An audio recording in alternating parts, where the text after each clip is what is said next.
여러분 안녕하십니까, 강시열 변호사입니다.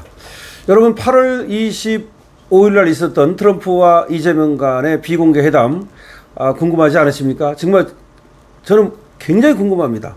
물론 제리박 기자라든지 여러 사람을 통해서 알고 있는 것이 많습니다만은 진짜 그 장면을 갖다 비디오로 봤으면 좋겠다라는 생각이 드는데요.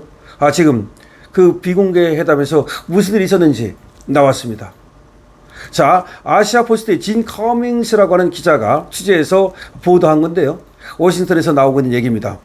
트럼프가 분노해서 중간에 이 비공개회담을 중단시켰다는 겁니다. 그도 그럴 것이 말이죠. 그 다음날 트럼프가 강요회의를 하던 중 한국에 대해서는 말도 하기 싫다라는 말을 했다고 하거든요. 그리고 실제 이재명을 배웅하지 않았고요.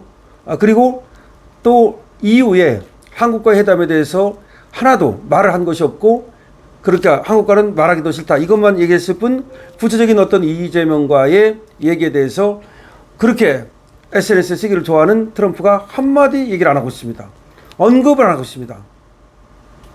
그리고 트럼프가 말이죠, 자기 지금 그 참모들에게 얘기를 했답니다. 앞으로 한국에 대해서는 어떤 혜택도 주지 마라. 앞으로 한국에 대해서는 어떤 혜택도 없다. 다시 말해서 협상에서 물러나지 않겠다는 얘기죠. 원래가 우리가 말이죠, 또 자동차 관세를 12.5%로 해달라라고 얘기했는데 그게 안 됐다라는 얘기는 우리 측에서도 하지 않았습니까? 그러니까 미국 측에서도 어떤 혜택도 주지 않는다는 원칙이 쓴 거죠. 트럼프가 말이죠, 경로했답니다, 완전히. 그래가지고 중간에 회담을 끝내버린 거랍니다. 그래서 배웅도 안 한 거죠. 근데 거기서 트럼프가 경로한 이유가 뭐냐? 지금 그 얘기가 나오고 있습니다. 한국이 한 달 전에 얘기했던 것과 다르다는 거죠. 한국이 한 달 전에 얘기했던 것과 다르다는 것이 원인이었답니다. 근데 다른 것이 뭐냐? 지금 여기 보도에 의하면 3,500억 달러, 이게 가장 큰 문제가 된 것으로 보입니다. 그러니까 우리는 말이죠, 3,500억 달러를 펀드 투자로 한다고 했잖아요. 이게 핵심이잖아요, 사실은. 1,000억 달러 그 에너지 사오는 건 그건 뭐 사실 사오면 되는 거고, 근데 3,500억 달러를 투자한다 그랬잖아요. 근데 그 돈을 트럼프는 뭐라고 생각했냐면 미국에 갖다 이걸 투자하는 걸로, 진짜 투자하는 걸로, 실투자로 생각했다는 거지. 근데 이재명은 그게 아니라 뭐 대출을 해주겠다, 뭐 보증을 해주겠다. 그러니까 트럼프가 빡쳐가지고 우리같이 부자인 나라가 왜 돈을 빌리느냐, 이게 여기서 나왔다는 겁니다. 바로 트럼프가 그 얘기를 했잖아요. 우리가 왜 니네들한테 돈을 빌리느냐. 아니, 얘네는 기축통화 국가가니까 만약에 필요하면 그냥 빌릴 것 같으면 차라리 그냥 국채 찍어버리면 돼. 얘들은 그냥 달러 발행하면 돼. 그냥 뭐하러 니들한테 돈을 빌려. 그 얘기입니다, 바로. 그 다음에 이 투자를 갖다가 원래가 하면은 원래가 그 이익을 갖다가 미국에서는 자기들이 갖는 걸로 90% 이상을 그렇게 생각했는데 우리는 그게 아닌 걸로 가서 또 얘기를 한 거야. 이 3,500억 달러를 놓고서 완전히 여기서 그냥 생각이 달랐던 거죠. 그러다 보니까 뭐 다른 얘기들이 뭐 일부 있었다고는 하지만 그런 것들은 거의 부가돼 버렸고 완전히 회담이 빠개진 겁니다. 회담이 완전히 실패한 겁니다. 그리고 나서도 뻔뻔스럽게 와가지고 뭐 피스메이커니 페이스메이커니 이런 따위 얘기를 하면서 전체를 호도한 겁니다. 속인 겁니다.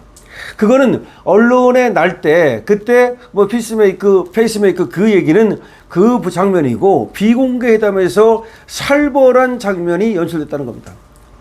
그러니까 트럼프와 이재명과의 회담은 살벌했다는 겁니다. 트럼프가 경로하고 분노했다는 겁니다. 특히 한국이 약속을 지키지 않는다고 생각했다는 겁니다. 이게 아시아포스트의 진 커밍스를 통해서 워싱턴에 흘러나온 얘기입니다. 이제 하나씩 그때 있었던 일이 나오는 겁니다. 트럼프는 말이죠, 적어도 그 전에 큰 틀에서 했던 합의 이거를 갖다가 확실하게 해줄 것으로 믿었고, 그리고 지금 트럼프는 말이죠, 그때도 농수산물도 컴플리트리 오픈 그래가지고 완전히 개방되는 것으로 생각을 하고 있었다는 걸로 지금 보입니다. 그런데 딴소리를 한 거죠, 가서. 딴소리 하니까 트럼프가 이게 생각이 다르니까 완전히, 그리고 트럼프는 어떻게 생각했냐면 한국이 그때 이 얘기를 바꾸는구나 라고 생각을 했다는 겁니다. 그래서 이 트럼프가 한국은 믿을 수 없는 나라, 특히 이재명은 믿을 수 없는 나라라고 생각을 하게 됐다는 거죠. 물론 여기에는 말이죠. 교회 급습이라든지 특히 미군 기지에 대한 지금 침탈이라든지 이런 것들이 영향을 미쳤다는 거죠. 물론 그건 당연하죠. 그래가지고 3시간 전에 그런 빡친 글을 썼잖아요. 혁명이니 숙청이니 이런 글을 썼지 않습니까? 그게 그대로 비공개회담까지도 여기가 그대로 그 비공개회담까지도 그 분위기가 그대로 갔다는 겁니다.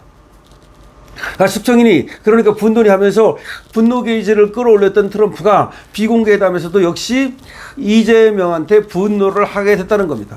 그 전에 TV에 나오는 그 장면은 그 중에 일부 그냥 연출한, 그러니까 쎄쎄하니까 이재명이 막 아붙더니까 어느 정도 그냥 이렇게 넘어가 준 거고, 사실 비공개 회담에서 트럼프가 회담을 중단시킬 만큼 분위기가 완전히 험악했다는 겁니다. 그래서 결국은 어떤 혜택도 한국에 주지 않겠다라고 하고서 끝난 거고, 그 이후에 협상이 교착된 겁니다. 중단된 겁니다. 그러니까 이재명이 지금 어떤 얘기도 안 하잖아요. 그래서 얘기를 해야 되잖아요. 지금 말이죠. 일본은 27.5%에서 15%로 내렸습니다. 바로 적용됩니다. 우리는 지금도 자동차 관세 25% 내고 있습니다. 거기다 현대차를 어떻게 했어? 조져버렸잖아, 오늘. 300명 이상이 체포됐습니다. 이게 우연이라고 생각하십니까? 포항지철 지금 50% 내고 있습니다. 이게 우연이라고 생각합니까? 그리고 10월 정도 되면 반도체에 대해서도 25% 내야 됩니다. 이대로 가면은. 반도체를 잠깐 유예해 놓은 겁니다. 의약품이라든지 여러 가지 지금 품목별 관세가 유예되어 있는 것들이 있는데 전부 다 이제는 관세를 물어야 됩니다. 비공개회담에서 사실은 트럼프가 이재명을 갖다가 완전히 그야말로 불신한 겁니다. 그리고 회담을 중간에 끝내버린 겁니다. 회담 완전히 결렬입니다. 이에 대해서 여러분들 어떻게 생각하십니까? 지금 이 나오는 얘기가 아시아포스트의 진 커밍스가 취재해가지고 보도를 한 거기 때문에 이거는 말이죠. 그리고 또 워싱턴에서 나오는 얘기고 여러 가지 다른 데서 나오는 얘기들하고도 모두 맞아 떨어집니다. 지금 트럼프와 이재명과 회담은 완전히 실패했습니다. 그리고 대한민국 난리 났습니다. 현대차 정말 난리 났습니다. 이재명 하나 때문에 결국 대한민국 기업이, 대한민국 국민들이 그야말로 피눈물을 흘리는 지경이 되어오고 있습니다. 여러분들이 이에 대해서 어떻게 생각하십니까? 여러분들의 의견을 댓글로 많이 남겨주시기 바랍니다. 여러분들께서 말이죠, 강신업TV 응원할 수 있습니다. 좋아요 눌러주시고요. 구독도 부탁을 드립니다. 구독 지금 해주시죠. 시간 나중에 하겠다. 아닙니다. 지금 강신업TV를 지금 보신 분은 지금 구독을 부탁드립니다. 그리고 강신업TV에 말이죠, 쇼핑몰 열려 있는데요. 여기에 여러 가지 농산물도 있고 프리미엄급 농산물, 그 다음에 공산품도 있고 뭐 영양제라든가 또 건강식품도 있고 많이 있습니다. 그런데 이게 생산자와 소비자를 그대로 연결하는, 직거래하는 그런 형식입니다. 그래서 물건이라 질이라든가 내지는 또 가격이라든가 괜찮습니다. 여러분 들어가 보시고 마음에 드는 물건이 있으면 강신업TV에서 이왕이면 구입해 주시면 감사하겠습니다. 강신업TV입니다.